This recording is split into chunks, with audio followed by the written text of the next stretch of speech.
Unforgettable love of my के chapter 6 में दिखाते हैं कि फेफे कह रही है, तुमने क्या कहा, आज कौन सी तारीख है? तो मेड फेफे से फिर से कहती है 16 नवंबर और फेफे ये तारीख सुन के ही उदास हो जाती है और सोचती है क्या 16 नवंबर है आज तो चेंग्यू की सगाई है। उसके बाद फेफे शाओमी से पूछती है शाओमी टीवी कहाँ पर है? तो शाओमी फेफे को बताती है टीवी लिविंग रूम में है और फेफे भागते हुए लिविंग रूम में जाती है। शाओमी फेफे से कहती है मिस सेन ध्यान से। उसके बाद शाओमी फेफे से ये भी कहती है आप इतना जल्दी में क्यों हैं, ऐसा कौन सा सीरियल देखने वाली हो? और फिर शाओमी सोचती है क्या मुझे ये बात यंग मास्टर को बतानी चाहिए। और वहीं दूसरी ओर फेफे टीवी ऑन करके चेंग्यू की सगाई की न्यूज देखने लगती है। टीवी में एक रिपोर्टर दिखाई देता है जो कह रहा है ये लू और मोरेंग परिवार में जो शादी होने वाली है उसकी वेडिंग लोकेशन है।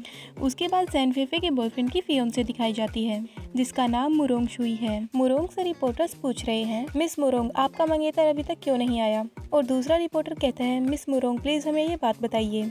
लेकिन मुरोंग बस मुस्कुरा रही थी। वही रिपोर्टर फिर से उससे पूछते हैं हमने सुना है कि यंग मास्टर चेंग्यू किसी और को पसंद करते हैं और उनका परिवार राजी नहीं था क्योंकि वो एक नॉर्मल लड़की है, क्या ये बात सच है? और तभी एक और रिपोर्टर कहता है कि ऐसा हो सकता है कि यंग मास्टर उसी लड़की की वजह से अभी तक यहाँ पर नहीं आए। मुरोंग को ये सब सुनकर गुस्सा आ रहा था और वो सोचने लगती है मैं बचपन से चेंग्यू को पसंद करती हूँ लेकिन चेंग्यू ने कभी मुझ पर ध्यान ही नहीं दिया। मैंने हर तरह की कोशिश की, आखिरकार उसे हमारी शादी के लिए हाँ बोलना पड़ा, लेकिन मुझे इसकी उम्मीद नहीं थी कि वो 3 साल पहले किसी फेफे नाम की लड़की के प्यार में पड़ जाएगा। मेरे लिए ये पता लगाना आसान नहीं था कि सैन फेफे खो गई थी। मुझे लगा कि मैं सफल हो गई हूँ, मेरा प्लान कामयाब हो गया, लेकिन मुझे लगा नहीं था कि इतने दिनों बाद भी चेंग्यू हार नहीं मानेगा और उसे ढूंढने में लगा रहेगा। वो वेडिंग सेरेमनी में भी लेट हो गया। और तभी वहाँ पर एक आदमी आके ऐसे करता है इनका नाम जिया चैंग है, ये चेंग्यू के फादर हैं, जो वहाँ आकर मीडिया से कहते हैं डियर रिपोर्टर्स ये क्वेश्चन आपके रिपोर्टिंग के लिए फिलहाल सही नहीं है क्योंकि चेंग्यू को कुछ जरूरी काम आ गया था इसलिए वो लेट हो गया है, वो जल्द ही आ जाएगा। और तभी हमें दिखाते हैं कि चेंग्यू वहाँ पर आ जाता है। लोग कहते हैं यंग मास्टर और कहते हैं यंग मास्टर आ गए। उसके बाद रिपोर्टर्स चेंग्यू से पूछने लगते हैं क्या आप उस लड़की की वजह से लेट हो गए? यंग मास्टर चेंग्यू आप अपनी वेडिंग सेरेमनी में इतना लेट क्यों आए हैं, प्लीज हमें बताइए। लेकिन चेंग्यू का ध्यान बस कैमरे पे जाता है और वो सोचता है क्या वो मुझे देख रही होगी। और चेंग्यू एकदम से कैमरा पकड़ के उसके सामने आ जाता है और कहता है फेफे फेफे क्या तुम मुझे देख रही हो? क्या तुम ये बात जानती हो कि मैं तुम्हें ढूंढ रहा हूँ, लेकिन मैं तुम्हें कहीं भी नहीं ढूंढ पाया। मैंने तुम्हें हर जगह देखा लेकिन मैं तुम्हें नहीं ढूंढ पाया। अगर तुम मुझे देख रही हो तो मेरे पास वापस आओ, मुझे ढूंढो और मेरे पास वापस आओ। फेफे चेंग्यू को ऐसे टीवी में देखकर रो रही थी और उसका नाम ले रही थी बार बार। और वहीं चेंग्यू बार बार बस यही कह रहा था फेफे जल्दी मेरे पास वापस आ जाओ, मैं तुम्हारे बिना नहीं रह सकता। उसके बाद फेफे चेंग्यू को टीवी में देखकर टीवी को छूते हुए कहती है तुमने अपने आप को इतनी खराब स्थिति में कैसे पहुंचा दिया? और फेफे टीवी को कहती है सुनो। और वहीं चेंग्यू टीवी में बस फेफे का नाम लिए जा रहा था। उसके बाद रिपोर्टर चेंग्यू से पूछने लगते हैं यंग मास्टर चेंग्यू क्या आप इसी वजह से इतना लेट आए थे? क्या आप ऐसा इसलिए कर रहे हैं कि आप उस लड़की को नहीं ढूंढ पाए जिसका नाम फेफे ही है? यंग मास्टर चेंग्यू क्या ये सच है? क्या आप किसी भी सिचुएशन में फेफे से बात करना चाहेंगे? क्या आप उसे ढूंढ रहे हैं? और वहीं चेंग्यू बस जोर जोर से फेफे का नाम चिल्लाई जा रहा था और दूसरी ओर रिपोर्टर्स के क्वेश्चन बढ़ते जा रहे थे। और चेंग्यू से रिपोर्टर्स पूछते हैं यंग मास्टर क्या आप हमें बता सकते हैं कि ये लड़की फेफे आपकी शादी के बारे में जानती है या नहीं? क्या इसीलिए वो आपसे मिलना नहीं चाहती? यंग मास्टर क्या ये बात सच है, बताइए हमें। और सभी रिपोर्टर्स बोलने लगते हैं हमें सच बताओ यंग मास्टर हमें सच बताओ। और वहीं चेंग्यू रिपोर्टर्स को इग्नोर करते हुए कहता है फेफे क्या तुम्हें अब भी याद है कि तुमने मुझसे पूछा था कि जब भी तुम खो जाती हो तो मैं तुम्हें हर बार कैसे ढूंढ लेता हूँ? और अपने दिल पर हाथ रखते हुए कहता है क्योंकि मैंने तुमसे कहा था कि तुम मेरे दिल में रहती हो, मेरा दिल बस तुम्ही से भरा हुआ है। और फिर कहता है तो तुम जहाँ भी हो मैं तुम्हें ढूंढ लूंगा और तुम्हें घर पहुँचा दूंगा, लेकिन इस बार मुझे नहीं पता कि तुम कहाँ हो और मैं तुम्हें क्यों नहीं ढूंढ पा रहा, इसीलिए मैं ऐसी जगह पर खड़ा हूँ कि तुम मुझे ढूंढोगी तो मैं तुम्हें यहीं पर मिलूंगा। फेफे बस इस बार तुम मुझे ढूंढ लो, मैं तुम्हें यहीं पर खड़ा मिलूंगा तुम्हारे इंतजार में, तुम मेरे पास आओ और मुझे घर ले चलो, ठीक है? और ये सब देखकर चेंग्यू की फियोंसे मुरोंग को गुस्सा आ रहा था।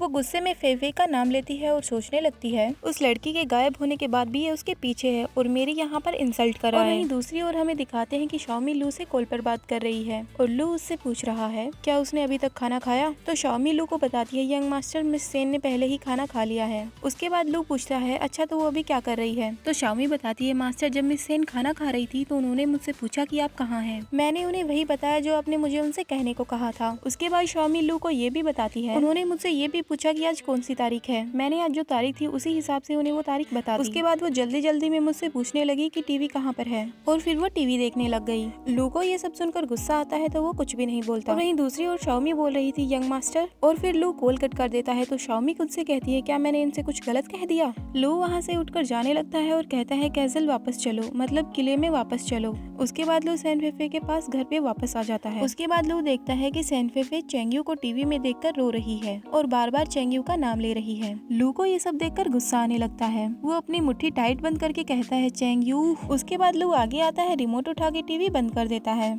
उसके बाद सैन फेफे पीछे मुड़कर लू को देखती है। लू सैन फेफे को गुस्से में देख रहा था और सैन फेफे बस रोए जा रही थी। उसके बाद सैन फेफे उठती है और लू से कहती है तुम यहाँ पर। सैन फेफे एक ही जगह पर काफी देर से बैठी हुई थी तो उसके पैर सुन्न हो गए थे। वो एकदम से उठती है, उससे चला नहीं जाता तो वो गिरने वाली होती है।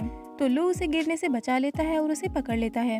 उसके बाद सैन फेफे लू को देखती है कि उसने उसे पकड़ रखा है तो वो उसे धक्का मारती है। उसके बाद लू सैन फेफे को गुस्से में कहता है तुम, और तभी सैन फेफे बोलने लगती है और लू से कहती है मैं इस जगह पर हूँ सिर्फ और सिर्फ तुम्हारी वजह से। तो लू कहता है क्या।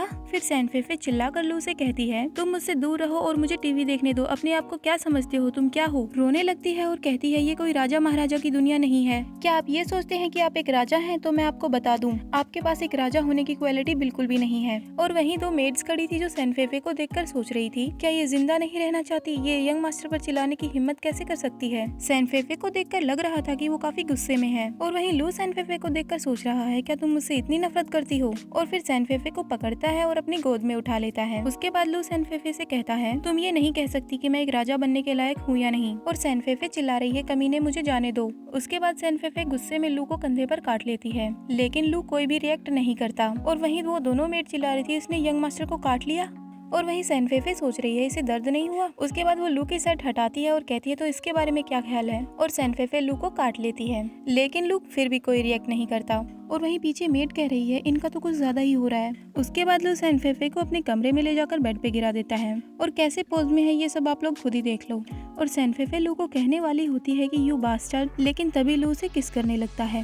और उसके बाद सैन फेफे से कहता है बिना मेरी परमिशन के तुमने रोने की हिम्मत भी कैसे की। और सैन फेफे के साथ जबरदस्ती करने लगता है और कहता है तुम्हारी हिम्मत भी कैसे हुई किसी दूसरे आदमी के लिए रोने की, मैं तुम्हें इसी चीज की सजा देना चाहता हूँ। और फिर देख लो क्या हो रहा है। और ये एपिसोड यहीं पे खत्म होता है। Hope you like this video. Bye bye.